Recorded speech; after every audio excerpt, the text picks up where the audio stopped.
Hello and welcome to a brand new episode of the Comic Hall. This is Dylan Lang here. I told you I was going live quickly, and I'm going live quickly. I would have gotten done sooner, but my computer was undergoing ridiculous amounts of updates. So here I am. This week's Comic Hall is on time on Wednesday. I bought the comics today. New comics came out today on this Wednesday, the 12th of July. And I'm going to show you a bunch of them right now. Maybe something will catch your interest and you'll decide to visit your local comic book store, this weekend, or tomorrow, or Friday, or whatever, or next week, up until next Wednesday when new comics come out then. Traditionally, the month is usually my biggest one because it has the most books out, and I've been trying to reduce my pile, and there's a bunch of them I could have reduced, but I said, you know what, I have the money, may as well get it. Out today as well that look interesting to me. That's why I picked them up. So without further ado, this is today's Comic Haul. In the old days, back in the 1990s, I should say, when comics were booming, but at the same time they were starting to really cause problems for the comic world. One of the biggest things they used to do with comics is make specialty covers. One of my favorites is still the Ghost Rider Glow in the Dark one, which still glows in the dark now, some 20 years later. There was that one, there was foil ones, there was cutout ones, there was all kinds of, and then trading cards, and it was just absolutely like special events. Chromium cover, remember the X-O Manowar? I think it was X-O Manowar Chromium cover drawn by Joe Quesada. Was shiny. Well, this week, the first comic I'm talking about from DC decided to go back to that kind of, but for good reason. Dark Days, the casting, as you can see, it's a little more shiny than usual. That's because this is a metal cover, because the upcoming Scott Snyder, Greg Capullo Batman story is called Metal. Will be coming out in August, so next month around this time, the first issue of Metal will be coming out. It's going to be introducing the Dark Multiverse. It is their summer / I guess fall crossover, and it's Snyder and Capullo back together again. Watchers of this show and also my other show, Dylan Knows, which I do on the weekends as well, no, I'm not the biggest fan of Scott Snyder's Batman, so we'll see how that goes. But this is the casting, which is another one-shot. Dark Days was Dark Days something from a couple weeks ago was the first one-off. This is the second one, the casting. It's the Prelude to Metal. It's written by Scott Snyder and Jim Lee, Andy Kubert, John Romita Jr., and Scott Williams, Klaus Janson, and Danny Minke are the inkers. So you get a little bit of everybody. You get some Hawkman, Hawkwoman. You get some Green Lantern and the Joker. You get a little, and there's even some Wonder Woman in there too. Batman, of course. Let's add. And you also get, here's Batman back again. So basically, it's just another setup for the new crossover. And also in the back, all the DC comics this week have a tribute to Adam West. So if you want to prepare yourself for Metal, which is the big crossover, which isn't really a crossover, I guess, because it's not. I don't think it's crossing over in. It's going to be like a mini series, but it's going to be an event series, I should say, is probably the proper term for it. If you want to get that, you get that one and the previous one shot, which I cannot remember the name of off the top of my head right now. So, but the other one came out a couple weeks ago. Go back and watch one of my other shows. I'm sure I talked about it. Next up, we have Titans number 13. Let's see, this is a better shot right here. Yep, Titans number 13. Written by Dan Ebnett, with art by V. Ken Marion, and inks by Norm Ratmud. Titans has been pretty good. It's also one that's going to be connected more to the underlying mystery of Rebirth. Dan Abnett has been given a message to do that. So, and then I just got to show you that for this book. This book is going to be amazing. Mr. Miracle comes out in August as well. So, wouldn't definitely be pulling that one, but just want to show you the ad for that as well. Next up is Red Hood and the Outlaws, number 12. This one is the variant cover, kind of make fun of the Batman cover that Kelly Jones did when Bane broke Batman's back. There was also the true cover was it was an homage to the Death of Superman cover with the red, but it's because Bizarro is not looking too good right now. It's written by Scott Lobdell with art by Dexter Soy, who's been, this creative team is pretty much, from what I can recall, they really haven't been off the book. So they haven't had anyone do a fill-in for a while. The book looks good. I've never been a big Scott Lobdell fan or a Red Hood fan, but this just is an amazing series. And I think when I go on vacation, I think I'm just going to sit down. I'm just going to read all the issues that I have because I think I'm going to really enjoy it. It's Artemis, Bizarro, and the Red Hood, which is sort of a mirror image of the Trinity, and it looks a little emotional near the end as well, which I won't get into that as well.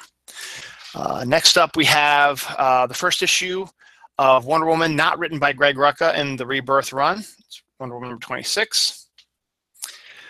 This one is written by Shea Fontana with art by Mirka and Bolfo. So I think this creative team is only going to be on for like a 6-issue arc, and then they're going to get another creative team on there. This is just to fill the void, I guess, till they get a regular creative team on there. But, you know, the fact that they're women and they're writing Wonder Woman is a bonus. And I think Mira, who's the artist, worked on Bombshells. So pretty good. So Wonder Woman is still Wonder Woman, and it still looks good. And it looks like Jesus Marino does the cover, which looks really, really nice. Next up, we have Hal Jordan and the Green Lantern Corps, number 24. Wrapping up their first story arc. As we've been seeing, the bi-weekly books like this one, when they reached issue 25, they were double-sized and cost $1 more. In 2 weeks, it's probably going to be the same for this one because we're at 24. This one is written by Robert Venditti. Looks like art by Ethan Van Sciver. Yep, so it's good to see Ethan Van Sciver. He's done about 2 or 3 issues in a row now, so that's pretty good. And Green Lantern is the Green Lantern. The Green Lantern Corps are always pretty good. Is she the one that, is that Kyle? Yep.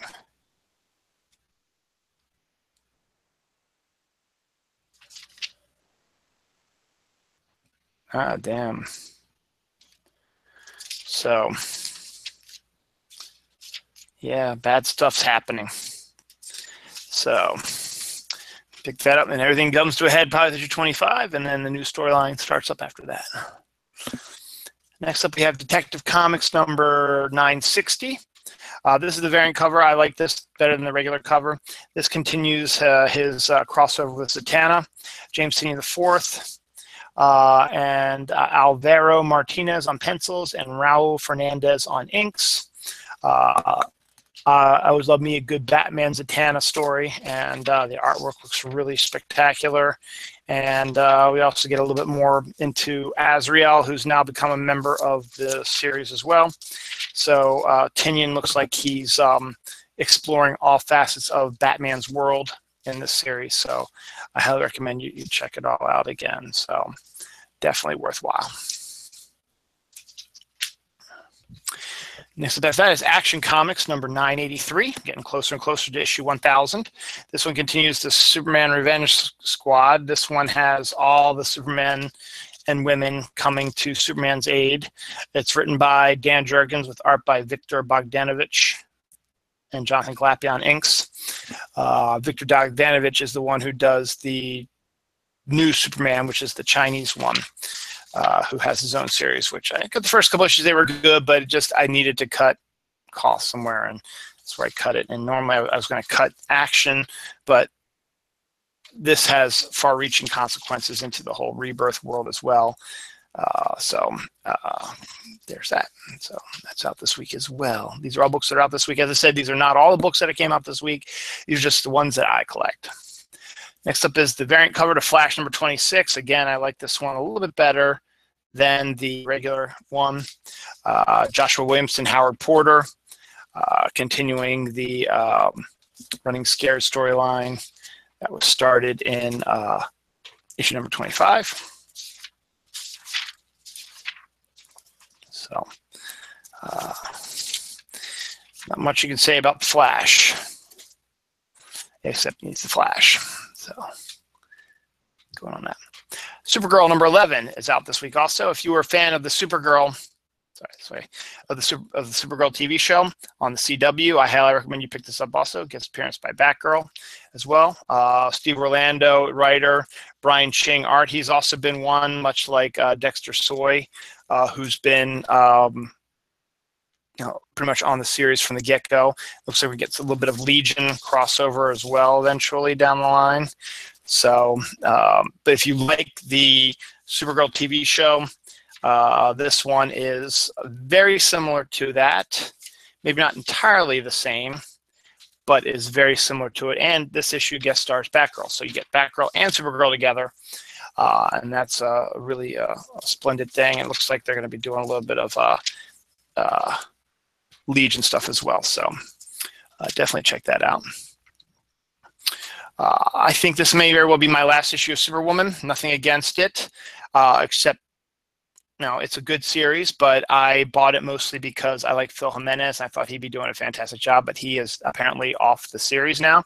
Not that Kay Perkins and Steve Segovia and Art Thibault aren't doing a good job. I mean, I love Art Thibault's inking and his penciling, and and I like the character enough, but it's just it's not Phil Jimenez who I wanted to. That's why I was getting the series, because I liked his stuff. So this may very well be my last issue.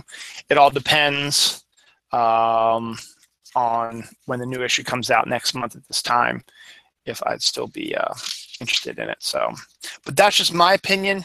Go enjoy it yourself. Read it all you want. And not saying it's bad. It's just I need to start cutting corners, and that's probably one spot I'll be cutting corners. Here's another one, probably unfortunately. I will be too. Another good series that I need to cut back on, Justice League of America number 10, because it is a bi-weekly one too. Written by Steve Orlando, and the artwork here is by Andy McDonald. Again, it's kind of interesting that Ivan Reyes was supposed to be the full-time artist on this book, but he only drew like one issue, and then that was it. He was done. But the team is interesting. It's a different team. And Steve Orlando, who's a really good writer. But again, it's just one of those things where I got to cut some corners somewhere. I really haven't been reading it except for the first couple issues, and they were okay. As I said, not that there's anything bad with them. It's just I need to start cutting down because there are books that I like a little bit better. But as I said, it's an interesting team, an interesting concept, and we'll see. I might stick through issue 12. That's 1 year's worth of stuff for the most part, and we'll see. Actually, with it being double, it might have to go to 24, but I'm not going to do that. That's it for the Rebirth books. Next up from Young Animal is Bug, number 3, by the Allreds. Can't go wrong with anything by the Allreds, and it's a New God thing. Lee Allred and Mike Allred are storytellers, which means Lee wrote and Michael drew. And his wife, Mara, is the colorist. So it's a family affair. I think Lee's his brother. But Bug has always been an interesting character. He has an appearance in the Cosmic Odyssey, which is a great series. Actually, it is connected to that. And so it's also connected to the New Gods and the whole Jack Kirby 100th birthday anniversary celebration they got going on. So it's a 6-issue miniseries. It's Mike Allred. Can't go wrong with that. And it's unique. From the Hanna-Barbera group, we've got Scooby Apocalypse number 15. We should be getting some of the new series up, maybe I think in the fall. but this one is still going, and I still buying it because of the creative team of Keith Giffen and James DeMatteis. And then the art has been phenomenal also. Dale Eaglesham is just one of the many great artists on it. That's why this book is continuously in my pile. Even though I keep saying I'm going to be dropping different books, the fact that we have the creative team that we do have, the artists, and particularly the writers who I absolutely love is fantastic. That is why I'm continuing with the series. So there we go. So I think it's going to keep going as long as they're going to keep going. I think, is there a backup story here? Hold on. It looks like the art changes here a little bit. Yep, there's a backup story written by Keith Giffen and James DeMatteis with art by Ron Wagner and Sean Parsons. So we also used to get 2 stories for the price of 1 for the most part. And it looks like it's going to be continuing also. So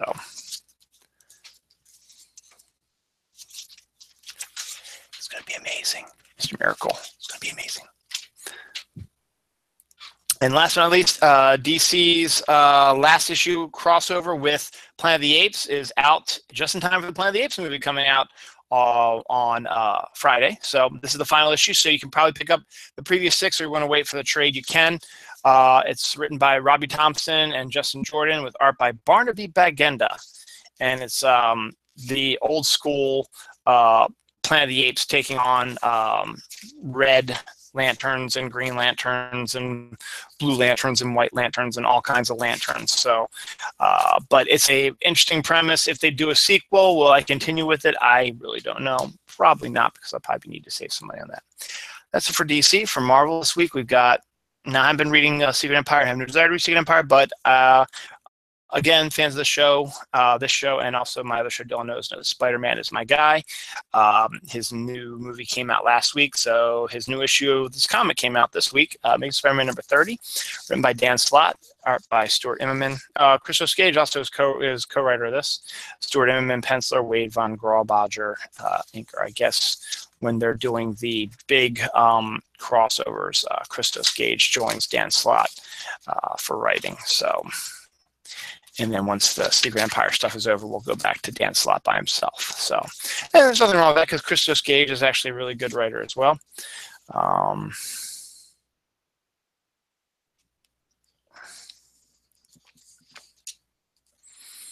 just looking at this generation stuff. I really am not looking forward to this. So I'm probably talking too much about that. Maybe that one, but we'll see. But Stuart Immonen's been doing a really good job with the artwork, and Dan Slott's been writing Spider-Man for, seems like, forever. So that's good. Rocket number 3, again, probably one of those I'll be dropping soon enough, because Marvel, I'm dropping like a fly, but it's Rocket. I love Rocket Raccoon, Al Ewing. Where's the rest of your creative team there? Al Ewing, Gorham, and Garland. I don't know where the creative team is. Oh God, they bring Deadpool into this one too. Jeez. It's Rocket on Earth. That's all you need to know. A little crazy. So that's why I picked it up, because it's Rocket. Hulk number 8, another one to probably be getting rid of soon, because it's just, I don't know, it's just not interesting to me. I want to support it, but sometimes just it's kind of hard. Mariko Tamaki writer, Georges Duarte art, and it focuses on Jennifer Walters and stuff like that. So just, I don't know, just isn't drawing me as much as I thought it would, but you know, a lot of Marvel really isn't now anymore. Finally, Star Wars Darth Vader number 3, Charles Soule, Giuseppe Camuncoli, Cam Smith, continuing the Darth Vader Year 1 storyline. Basically, the story takes place right after the Revenge of the Sith ended. So that's what the story's about. It's Darth Vader, not entirely nuanced, as it were. He's still himself, a little bit too Anakin-ish. No, we know he survives that, even though he's... Come on, Charles. All right, that's it for Marvel. DC, this one I was not even expecting to pick up, but I had to. Dynamite has been doing comic books based on the old Atari 2600 games. They did one that I never played, but then I saw this one. I was like, I played it. I looked at it. It looks interesting. We'll see if I continue with it, but it's Centipede #1. And I just think it's a fascinating idea that they're going to be doing these. I don't even know how many other ones they're going to be doing. I saw it was this one, and then there was like some other one, which I didn't pick up because I never played the game, so I don't really know. Ooh, the Librarians are going to get their own comic also. Well, Pfeiffer hasn't done anything in a while. So it's always interesting to look in the ads to see what's new because I really don't know a lot. It's written by Max Bemis, with art by Eowyn Marin. Looks like it's a post-apocalyptic world. A guy who's going around hunting stuff, giant bugs, and by the end of the issue, he runs into, guess what? The Centipede. So I can't beat that. So all we need now is like a Burger Time one. That'd be pretty cool. So Centipede #1. As I said, we'll see if I keep up with that. There was another Atari one that came out, which I don't, as I said, I don't know the game, so I didn't pick it up. But I knew Centipede, and it looked good. It's interesting, so I'll take a look at it. This one I wasn't going to pick up, but I've been hearing about it from their Twitter accounts, and I like the creative teams behind it. And it's a thick book, and get a lot of story for it. It's Dread Gods #1. It's written by Ron Mars, who I really like. Art by Tom Rainey. He and Dread Gods were created by Bart Sears, but Bart Sears is doing something else. But I got the Bart Sears cover though. But Bart Sears and let's see who else is in Omnibus Press. Here we go. Omnibus Press team: Bart Sears, Ron Mars, Andy Smith. I thought there was somebody else in there. They were all guys that have been, I've loved their work over the years. But, I like Ron Mars' stuff, and Tom Rainey is one of those solid artists you can always count on. And then Bart Sears has got a new book coming out in October, so I'll probably pick that up. We'll see how long we keep with Dread Gods, but it is Ron Mars, and I like his stuff, and Ron Garney. So I shall read it and find out if I like it or not. So that's #1 of that is out this week. So I mean, it's #1. Why not try something different? That you can get Centipede also is #1,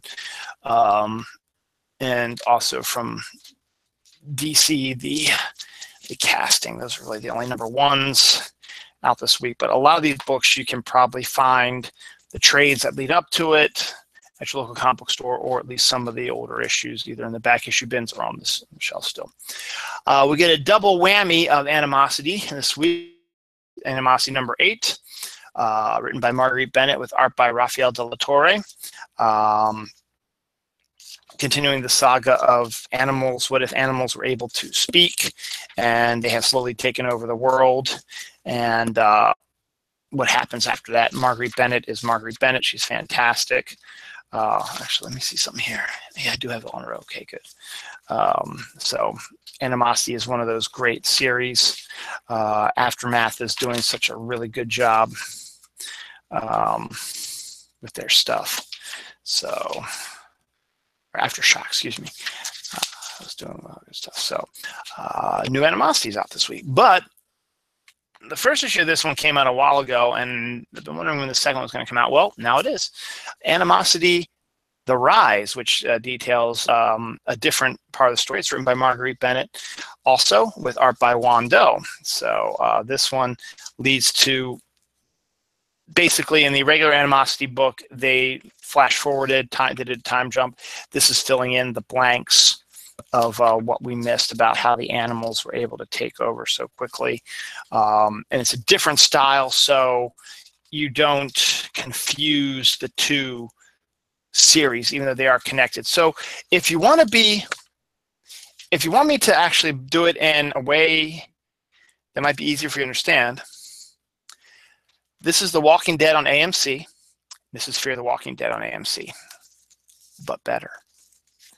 So Animosity 8 and Animosity: The Rise #2, both out this week, both worth your money to pick up. And to finish the Marguerite Bennett Trifecta, Josie and the Pussycats #8, probably another one I'm going to be getting rid of, but Margaret Bennett, anything that she does always draws my attention. Cameron Diordio is also writing this with Audrey Muck and Kelsey Shannon doing the artwork. So it's the Archies. It's a new take on Josie and the Pussycats. It's rocker chicks wearing leopard print. I don't know. And it's continuing the growing up of Archie, which Archie is doing a fantastic job with. So Battle of the Bands, we get, oh, wait a second, we get all the Riverdale people here. So we get the Riverdale cast members are in this as well. So Josie and the Pussycats #8 is out this week. So it's the Marguerite Bennett Trifecta. So I should have named the episode. So it's Gods and More Gods. You'll see the ride in a second. We actually Dread Gods. We got 2 more books, and one of them is also about gods. But this one is not. This is Rose #4, written by Meredith Finch with art by Ig Gara. Is this cover A or cover B? This looks like cover A. See they have in the back, so I can see for sure.